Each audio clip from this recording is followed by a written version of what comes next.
I'm telling you, a lot of your songs make me think, that actually at 70, I should be even more depressed than I am about not being able to live the way all your songs remind me I used to live. I used to be the guy who was the guilty conscious guy. Yeah. I used to stay out, what we did last night. Yeah. I used to tell girls, don't tell your mother about it. Like all these things that made life wonderful.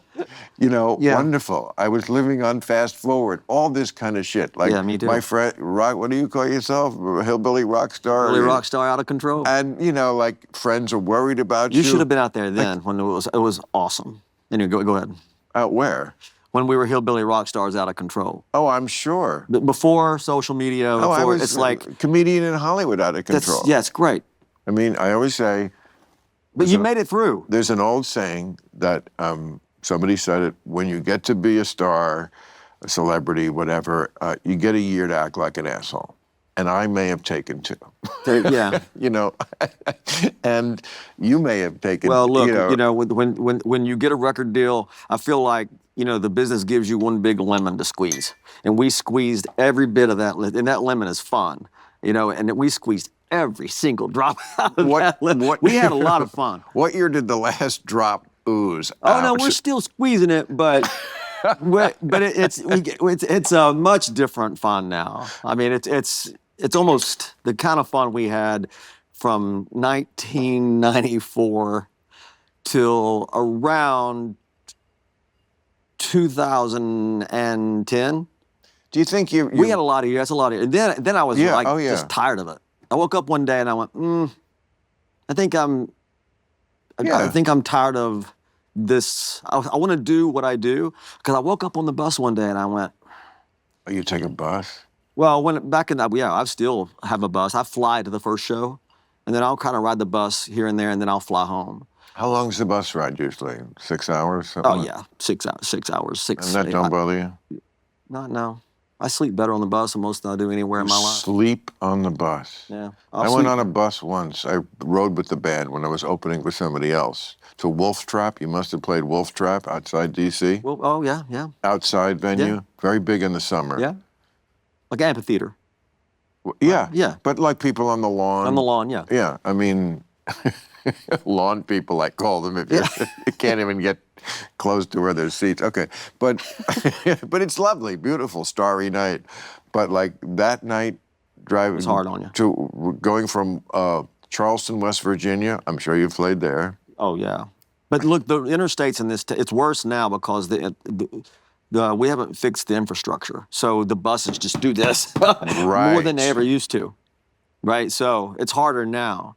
But I remember waking up on the bus one day, I was 40-something, and I went, okay, you acting the way you're acting out here is not why you wanted to do this. Like this, so that's when I kind of started to change a little bit. And now I'm so focused on what I do. I love being up there, and I love feeling good up there. And so, but not to say we don't have any fun, but I'm not really getting this from the songs. I'm getting a guy who really does like to be carousing and having a good time and being very popular with women. I don't think that's ever going to leave me. That is I don't think it's ever going to leave us. Just as a fan. No, I'm just saying it's never going to leave me or us. But I can tell you. No, it's our bodies. Look, you know what? And we didn't invent it. It was given to us. Bodies are to individuals what geography is to countries. Your geography ultimately is much of your destiny. We do have oceans on either side to protect us. Poland is between Germany and Russia. When your body allows you to act crazy, you do. And when it doesn't, you don't. Because of course you can wake up with a hangover when you're 25, but you get over it. When that tips, when the pain is so much worse than the pleasure it gave you. Yeah. Now there are some people who can't help themselves, and they just keep going until they die because it does kill you. Yes, and they're on a slippery slope and will never come back. But that's kind of the epiphany that I had on the bus that morning. I went, I felt like shit, and I was like, this is not why I wanted to do this, and if I keep doing this, then it could be it was over. that sudden? I mean, you used the It word was kind of that sudden. epiphany. I know. Yeah, it was like an epiphany. As a Southern Baptist, I'm sure you know what the original epiphany was. The burning bush. Oh, that's where we get the word. I did not know that. I think.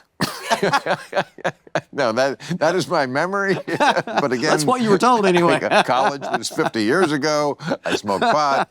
But no, the burning bush, I think that is true. I did not know that. Yeah, because it was an epiphany. Oh. You know, it was like something that, but that's why I asked the question, because like an epiphany connotes something that's very sudden, like a moment, like the aha moment or whatever, but that it sort of sneaks up upon you, or you're not really thinking that way, and then suddenly you have an epiphany and you go, oh, whoa, the cloud looks like Jesus. Now I know what to do with my life. You know, that's an epiphany. Well, I think it was more of a gradual time for me of realizing that, okay, if I want to continue to do what I'm doing for a long time, and if I want to do it the way that I do it on stage, I'm going to I can't act like all this anymore. I can do it some of the time, but not all the time. We were having fun out there. It was a lot of fun for a long time.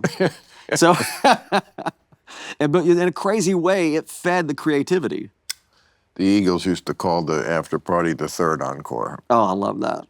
Because, you know. And now it's different, though, because it's...